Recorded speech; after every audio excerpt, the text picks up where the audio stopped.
Hey folks, what is going on? In this video, we're going to be talking about something that's particularly close to my heart. This is an area of study and experimentation in both business, life, personal development that I've gone really, really deep on over the last few years. I'm going to tell you a little bit about my story and what I've learnt going down this path of trying to figure out in a world that is so structured to create obligation to box us in to a certain way of doing things. How do we become truly free?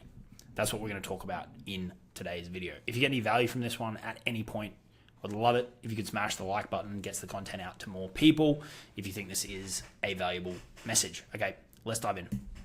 So it all starts with a decision, and with that decision will come risk. Okay, so if you don't know my backstory, I went from high school into an accelerated university degree, quickly into the corporate world and started climbing the corporate ranks here in Australia. That ultimately led me to doing a couple of years in New York, which was an amazing experience. I learned a lot, but I worked myself into the ground. Okay, so I was firmly on this like corporate path, and for a large chunk, the first half of my 20s, I could not see an alternative. That to me, that was I was like, I'm going to get to the top. I'm going to become partner.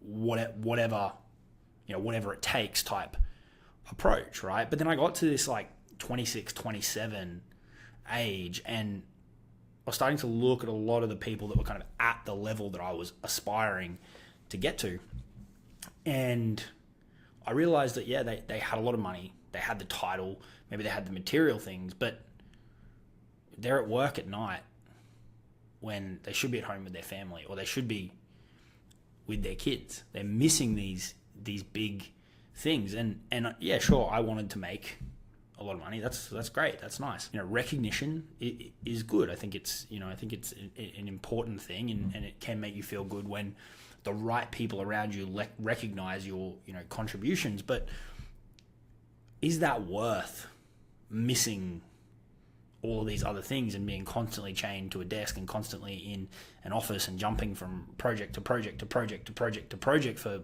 however many years? And I pretty quickly arrived at the answer being no. Right? And so I figured out off the back of this that I needed to find a different path.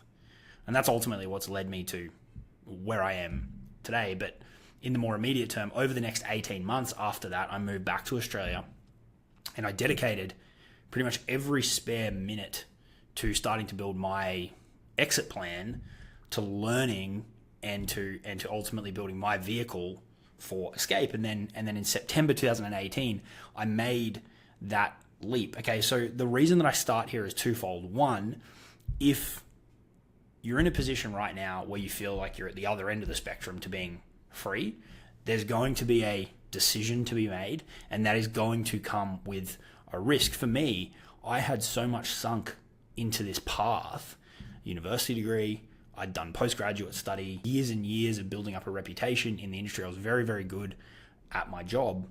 That was a lot on the line, right? And I had a lot of people be like, dude, what are you doing? Because with a lot of these jobs on the surface, it's like you've made it. You've got the, I pretty much made it to the peak of the finance world over in New York, right? But I saw where it was going, and I didn't like the look of it, right? So there's going to be a decision, and with that is going to come risk. The other reason I show you this is because I'm sitting here talking to you about how do you become free. This has been a massive journey for me, from breaking out of a very traditional pathway of school, university, corporate, big house, mortgage, nice car, retire, die. A very normal path that I was firmly entrenched in, and that was the path that I could see. So I haven't come from a place of like, this was on my radar originally. Like, I was at the complete other end of the spectrum, and I've had to figure this stuff out. So I tell you that because if I can do it, I think you can as well. But this is our starting point, a decision, and there's going to be a risk associated with it. But I think if you take it and you go all in, it'll be well worth it. Okay. The second thing that's really, really important to understand on this journey to becoming free is that there's a paradox associated with it. We'll call it the freedom paradox to keep it simple. Initially, for me, when I did kind of break out of the job anyway, it's this complete opposite experience where you go from having like almost every minute of your day kind of mapped out with meetings and phone calls and then do this to you literally have nothing. And that's quite a stark contrast, and that can throw a lot of people for a spin. But I think what this creates is like there's this idea that freedom is about kind of doing nothing or like floating in the wind or just doing as we feel, living on a whim. And I think that's okay for periods and for seasons. And there's definitely a big part of it that's having the optionality or having the ability or having the capacity to do what you want, when you want, with who you want. I definitely think that is something that you want to optimize for, but I don't necessarily think that's what you want to be doing every single day, because I think you'll ultimately end up not achieving very much. You won't build anything meaningful. And I think that is a very real way to not become free and ultimately become very lost, very confused, make some very silly decisions and get yourself stuck again. So this is where the paradoxical nature of this kicks in. For me, what I found is that actually having structure, discipline, and consistency around some core elements facilitates freedom, because it keeps you on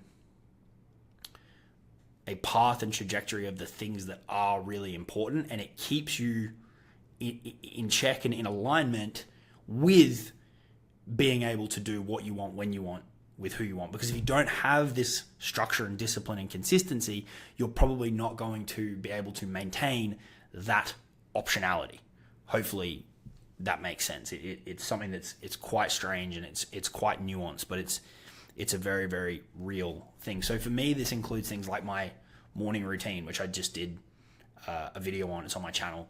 You can find it. For the last 6 years, I've been pretty much doing the same steps, and you can go watch that video and see a detailed breakdown of it. It's about having structure in the day around what days do I do calls and what days don't I do calls, when am I working with clients and when am I not working with clients, when am I doing certain tasks within the business. Like that structure and discipline and consistency will allow you to ultimately be free. So be very, very wary of conflating freedom with like floating in the wind and living on a whim constantly. You want to develop or build the optionality and the ability to do what you want, when you want, with who you want. But the key to achieving that is through structure, discipline, and consistency. Okay. Lesson number 3, the EAM formula. If you take nothing else from this video, let it be this. Okay. Most of the world is following a 2-step formula day in and day out from the time they start working until the time they retire, where they're turning energy into money. Consider energy and time similar concepts for this purpose. And they're rinsing and repeating that over and over and over and over again. And so when you look at that, the only way to make more money is for them to scale their energy input, aka time. And this caps out in a couple of ways. Physically, your energy is limited, but time is also limited, right? And so they hit a wall. Now, the solution to this, and this is why I say if you take nothing else from this video, be it this one, is that the key to breaking out of this loop and decoupling your income from your energy/time, which is obviously key to freedom, is you need to insert assets in the middle of that equation. You need to focus your energy/time. They're different things, but energy is the real thing you should look at. Time is man-made, but we'll keep them together for the context of this conversation. You want to put as much of that into building, buying, getting control of, but above all else, accumulating assets, and then let them generate the income. Okay? This is how you decouple your energy from money, by storing it in different forms of assets. You've got financial assets, you've got brand assets, content, product, intellectual property, offers that you create, all these things. These are different forms of assets that capture your energy. This video that I'm filming right now is me capturing my energy so that this message can be repeated over and over and over and over again. Initially, whoever the YouTube algorithm decides to put it in front of, and then that going forward when I distribute it out to my network. But if someone asks me a question in the DMs where it makes sense, I can send them this. I don't have to explain this whole thing to them one by one, right? So this is an example, a very micro example, but an example of putting your energy and time into creating an asset. Okay, so focus on this as much as possible. Building, buying, and gaining control of, it's a different approach, but we can talk about that another day. AKA, above all else, we bucket all these things together, accumulating assets. The energy goes into that, and then the asset does the heavy lifting instead of your time and energy. Okay, on to the next one. Debt. A very, very important thing to think about. You need to form your own views around it ultimately, but I want to put on the table something that does not get enough airtime. There are two sides to debt. There are two columns that require discussion. Most people only talk about one, and they fuck that up at the best of times. Most people only talk about the quantitative element of debt. Okay, they talk about repayments, and they talk about how much have you borrowed, and they talk about interest versus principal, and they talk about term, and they talk about all these things, right? The numbers. They think they understand it, the numbers. They're usually missing stuff. But regardless, there's this whole other side to the debt conversation that gets very, very little airtime. If you want a good read on this, go read Dan Kennedy's Wealth Attraction in the New Economy. He has a great section around this. But there's the qualitative side of it. Nobody talks about the neediness within you that having debt creates, the stress, the impact on your decision making, how it can take you out of a position of being able to say, I don't want to do that, and then not doing it, right? It forces you, it creates obligation, okay? So to simplify some advice down here, obviously avoid bad debt. Avoid getting into debt for stupid shit, for watches or for cars. You need that at some point. But for unnecessarily lavish cars, credit cards, all that kind of crap, that's obvious and simple advice. Beyond that, what people typically bucket as good debt, keeping in mind what we just said about the very limited conversation that happens around debt, use it strategically. Okay, use it strategically. Markets don't always go up. I come from a world where I restructured everything from one-man businesses all the way up to companies worth tens of billions of dollars. I've had a very unique relationship with debt. I've seen a lot of shit. I've also seen a lot of people who thought debt was the answer. I've seen them scale up off the back of, I want leveraged returns, only to realize that life is incredibly stressful, sell it all off, and come back to either a debt-free or a very low-debt lifestyle, okay? Debt can be smart, but you've got to understand that there is a very big conversation that needs to happen around it, and it's not just about, can I make the repayments or not, okay? So debt is something on your journey to freedom that you want to put some serious thought into and form your own views. Just do not just listen to what people parrot, because they probably don't fully understand the conversation. Okay, that's the next one. The answer is inside, not outside. So often we look externally for a solution to our problems when, in a lot of cases, if we got a pen, a notebook, gave ourselves some time in a quiet room, turned off the notifications, turned off the distractions, and could just read or write or stare out the window or stare at a wall and think, we will arrive at a very meaningful answer. I've spent a lot of money paying people that I thought would be able to give me the answers. 9 times out of 10, it just comes back to me having a hard conversation with myself about what I really want, what I don't want, what I'm prepared to do, and where I'm taking, this great game of life. So your journey to freedom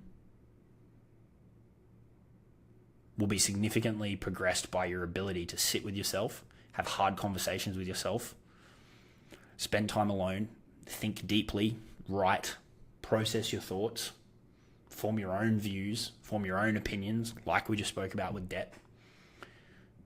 Go internal. It's great to get advice, it's great to get guidance, but you need to run it through your own lens.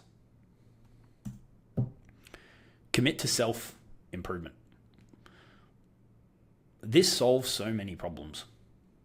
So many problems. I could take this in so many different directions. So much fulfillment and freedom, like liberation from what's the next thing I'm going to buy? What's the next thing I'm going to buy? What's the next thing I'm going to buy? Oh, we need a bigger house. Or we need to do this thing. We need to do that thing. Like, oh, I need new. So much of those like quick, cheap dopamine hits can be wiped out by a commitment to self-improvement. And there's another slide that I've got a little bit further in that doubles down on this from a slightly different perspective. This is like the difference between sitting down for a big steak with vegetables and pepper sauce and potatoes versus sitting down and eating some lollies or candy, depending on where you're at in the world, in terms of sustenance for your body and for your mind and for your life. This is the ultimate journey that you can go on, working on your mindset, improving your health, becoming a better parent, becoming a better partner, educating yourself, building a stronger business, not bigger. Maybe bigger, but they're very different things. Building your empire and helping all the people that fit within this. Progression along this path will liberate you. Avoiding this will trap you. A big part of your journey to freedom is going to likely involve starting one or multiple businesses. I think you can become free in a certain definition of the word within employment, because I think part of it is just a paradigm and a perspective. But I think for the majority of people, it's going to result in them starting their own business. Okay. The key here is not to look at what others have built. I've spent a fuckload of money trying to find answers in building someone else's business that was not and is not for me. What it ultimately comes, that doesn't mean you don't get advice from people, but get advice from people with a wide breadth of experience, and get advice from people who haven't just built the business that you want to build, but they've built the life that you want to build, because their life is ultimately going to be in certain ways a reflection of the business that they built. So if they've built a business and it's created a life that you do not want, you probably don't want to get business advice from them. That's not because they don't understand business, but it's because they've built theirs in a certain way, and that's going to be what they understand, and that's probably where they're going to nudge you towards. All right?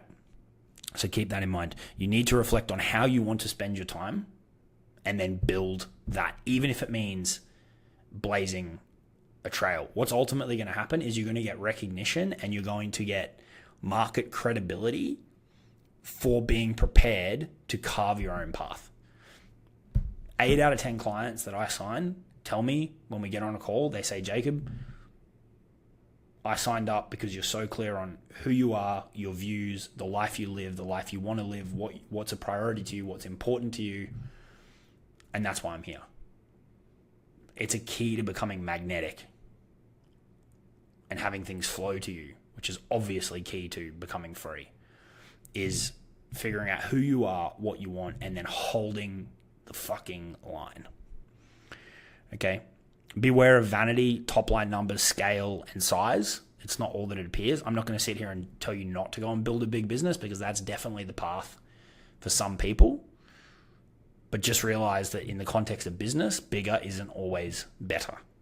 Okay? Understand the business that you're building and understand the purpose of it. Understand a cash flow business versus saleable business. But then also understand that conversation runs deeper. I get people tell me frequently, like, dude, you're building a personal brand, like you can't sell that. I understand that. I've sold a lot of businesses in my career. I get that. But what people don't realize is that with a personal brand, I've got significant cash flow, I've got connections, I've got influence, I've got audience, I've got a network that I can plug into to go and build saleable businesses. One can lead to the other. The conversation is not always as surface as it appears. Okay? And then, as always, be prepared to iterate aggressively and cull things that you don't enjoy or you find sucking your life. Right? There's plenty of ways to make money. There's so much opportunity out there. I look out the window here, we've got apartment buildings, by the beach. There's billions and billions and billions and billions of dollars right here. There's so much money out there. The percentage that you need to intercept for the life that you want to live, for you to be free, is so small. There's so many ways to make money. It is not necessary to do it in a way that you hate, because you could die tomorrow. That's the reality of it. So why the fuck would you spend 30 years doing something that you hate? It is stupid. Okay? Find a way to get paid to live. Okay? Obviously you can see at this point with this video that these are just individual lessons. This isn't so much like this is the path, but I think when you layer all these, because I think each person's path to quote unquote freedom is going to be very individual depending on your current situation. But these are all critical things that I've had to figure out, consider, learn, develop on my journey to where I am now. And I feel in a lot of ways very, very free. Okay. Find a way to get paid to live. Okay. And the main way that you can do this, if it's a fit for you, if this isn't a fit, if your skin crawls at the thought of this, avoid it, is to build a personal brand. That is the fastest way to get paid to live. Then your travels, networking, meeting cool people, living a good life can all fuel your businesses. That's just the way that the world works that we live in now. Okay. You can then get paid to sell your intellectual property. And this is an ever evolving offering as long as you are continuing to grow, learn, and do cool shit. Okay. This is a creative outlet. Most people's creative outlets don't make them any money, right? It's like, all right, I'm going to go make some money, and now I've got 3 minutes at the end of the day to be creative. This can be a creative outlet if that's what it aligns for you. It is for me. Like, I get to write, and I get to film, and I get to record my podcast. And it's a creative outlet that also pays me very, very, very, very well. I would say, though, focus on creating what you want to create. Your offers need to meet a market demand. Your offers need to solve problems, but don't spend your time creating content that you think people want to hear. Create the content that you want to hear, and you'll ultimately form a tribe and a following around it, because otherwise it won't be sustainable. I've been creating content nearly daily since 2018, and I can tell you that there's no way that I would still be doing it if I didn't create it from a place of what do I want to share? What message do I want to share today? What lessons do I want to share today? If I was like, well, what do I think people want to hear? It doesn't work. Okay. And then ultimately use the brand as a gateway to form really meaningful long-term relationships. I think so many people are missing the boat on this.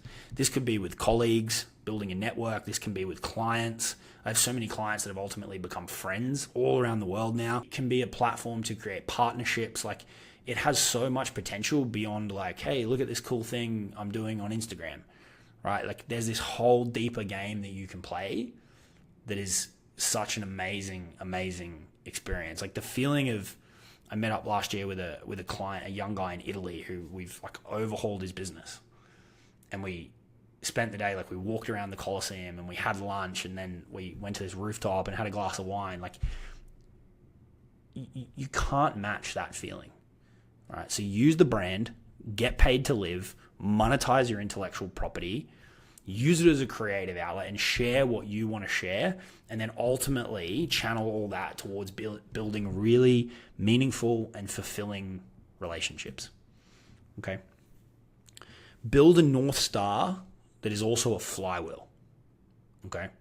So you need a big vision to build towards each day. I'm going to talk to you about that in a second. You also need something that can act as an anchor to recenter you when you fall out of alignment, right? And you ultimately want the big pieces of this to feed each other. Okay, I touched on this in another video recently, so I'm not going to go too deep on it. But for me, this North Star is what I call my digital wealth flywheel. Right now, part of that's being cut off with my face here, but essentially for me, there's three big parts. There's the brand, there's the investments, and then there's my information, coaching, consulting, mentorship business. This is the North Star that I build around, and you can see how all of the elements come together. As the brand grows, I get to travel more public speaking opportunities, get to go to events, network, mastermind, meet really interesting people. As I do more of that, investment opportunities come up. The business grows. As the business grows, the investments grow. As the investments grow, I've got more lessons and insights to share from this journey with my brand, which in turn grows the business, which you see how it all interacts. You want something that acts as a North Star, gives you an anchor, but the parts of it are such that the more you put into one component, the other components benefit from it as well. Not like if I put some energy here, these other parts are going to degrade. That's what I mean by turn it into a flywheel. Okay. Diversify at all costs. Okay. What I really mean here is don't get wiped out. All right. Think about diversifying lead flow, traffic, income, investments, time, energy, right? The distinction here is I'm not saying be unfocused. I'm not saying add unnecessary complexity. You can still have a single focused direction that you're moving in, but you can see within here, there's diversification. Under the brand, there's diversification in platform and traffic sources and lead generation strategies. Under the business, there's diversification in terms of income streams. In the investments, there's diversification between cash flow things and capital appreciation assets and different types of assets, traditional and non-traditional, right? Essentially, don't leave yourself exposed that if one thing changes, if the crypto market crashes and it completely wipes you out, you don't need to create that kind of stress, right? The more you spread yourself out, keep it diversified and nicely structured, you'll free and liberate yourself, okay? And this is the last one that I've got for you is, and this may take some time. This is definitely a more recent one for me on this journey of really finding freedom. Is your responsibility paradigm. This is something that I don't hear a lot of people talk about. This came through a lot of self-reflection because there's some stuff going on in life, personal life, behind the scenes. Most people view responsibility negatively and as an added stress, and I understand why. I want to note here too that I'm not talking about obligation. That's different. When debt is an obligation, right? It's an obligation to repay. When I talk about responsibility, I'm talking about people who depend on you, your talents, your skills, your leadership, your protection, your guidance. This is family, friends, clients, partners, team, clubs you may be a part of, community, yourself, your future self, right? These are the people who they need you to show up, right? Here's the paradigm that's been very, very freeing and very, very liberating for me. The more responsibility that you accumulate, the more people who depend on you, be it in a business or outside the business, the more people who look up to you, the more people who seek your guidance, leadership, mentorship, that is because you are capable. It is a very, very positive thing. It is not a negative thing. So instead of viewing each piece of responsibility that you take on, and as you get older, typically more responsibility will come, instead of viewing it as another weight, view it as a sign that you're getting better, you're getting stronger, you're getting more capable, you're growing, you're developing, you're evolving. I think this is such a positive thought paradigm that encourages the assumption of responsibility, which is a really, really good thing. It's a very, very fulfilling process to become stronger, become more capable, take on more responsibility, become more able to help more people, and to live with that and carry it forward and look at it in a positive light. That is incredibly, incredibly liberating. You might be wondering, what's this got to do with freedom? For me, this was a thing where the more responsibility I took on for a while, I felt like it was becoming more and more stressful, and I found that it was somewhat inhibiting that feeling of being free that I'd attempted to achieve through all these other things that we've just spoken about.